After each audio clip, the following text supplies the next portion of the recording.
আসসালামু আলাইকুম বন্ধুরা, আসমিনা কুকিং চ্যানেল প্রতিদিনের মতো আজকেও আপনাদের সঙ্গে আরও একটি রান্নার রেসিপি ভিডিও শেয়ার করতে যাচ্ছে। তো ভিডিওটি স্কিপ না করে ভিডিওটা পুরোপুরি দেখে যাবেন। তো আমি এখানে পমফ্রেট মাছ, উচ্ছে, আলু নিয়েছি। আপনারা বুঝতেই পারছেন পমফ্রেট মাছ দিয়ে উচ্ছে আলু দিয়ে রান্না হবে। তার জন্য আমি এই মাছেতে লবণ হলুদ দিয়ে ভালোভাবে মিশিয়ে নেব। নিয়ে মাছটি প্রথমে ভেজে নেব। এখানে আমি কাঁচা উচ্ছে রান্না করব। কাঁচা উচ্ছে কিভাবে রান্না করলে তিতো না হয় সেই রেসিপিটা এবং পদ্ধতিটা আপনাদেরকে দেখিয়ে দেবো। তার আগে আমি মাছটা ভেজে নিই। চলুন বন্ধুরা, একটা তাওয়ায় আমি তেল দিয়ে দিয়েছি। দিয়ে মাছগুলো ভালো করে লাল লাল করে ভেজে নেব। তার আগে আমি তরকারির জন্য পেঁয়াজ কুচি, ধনিয়া পাতা কুচি, কাঁচা লঙ্কা কুচিটা নদীর মাছেতে দেবেন, দেখবেন স্বাদ আরও বাড়িয়ে দেবে। তো আমি এখানে পরিমাণ মতো লবণ দিলাম, হলুদ গুঁড়ো, লঙ্কা গুঁড়োটা একটু কমই দেবো, কেননা কাঁচা লঙ্কা কুচি দিয়েছি। এখানে আদা রসুনের পেস্ট দিয়ে দিলাম। দিয়ে কিছুটা পরিমাণ তেল অ্যাড করে দেবো।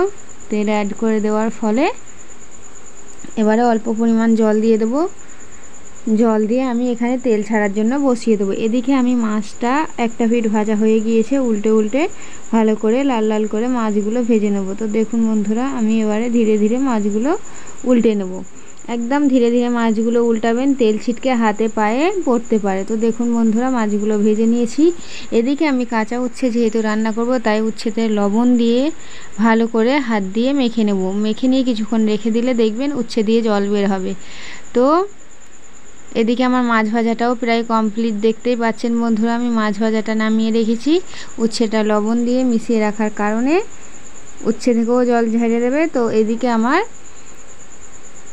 তরকারির তেল ছেড়ে দিয়েছে। এবারে কুচানো আলু দিয়ে ভালো করে কষিয়ে নেব। কষিয়ে নিয়ে আলু সিদ্ধ হওয়া পরিমাণ পর্যন্ত জল দেব।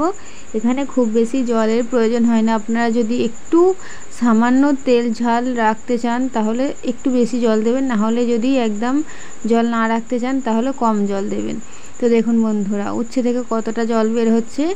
এবারে আমি এইভাবে উচ্ছেগুলো একদম চেপে চেপে জল বের করে নেব, অন্য পাত্রে তুলে নেব। তারপরে যখন দেখবেন আলু সিদ্ধ হয়ে আসছে, অল্প কিছুটা জল থাকছে, তো সেই ঝোলের মধ্যে উচ্ছেগুলো দিয়ে দেবেন। দিয়ে উপর থেকে মাছগুলো একটা একটা দিয়ে দেবেন। তখন গ্যাসের ফ্লেমটা একদম হাই ফ্লেমে রাখবেন।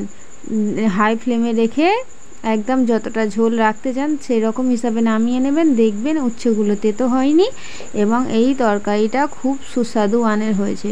তো বন্ধুরা, এই ভিডিওটা যদি আপনাদের ভালো লেগে থাকে লাইক, কমেন্ট, শেয়ার এবং অবশ্যই করে সাবস্ক্রাইব করে আমার চ্যানেলটির পাশে থাকবেন। তো ধন্যবাদ।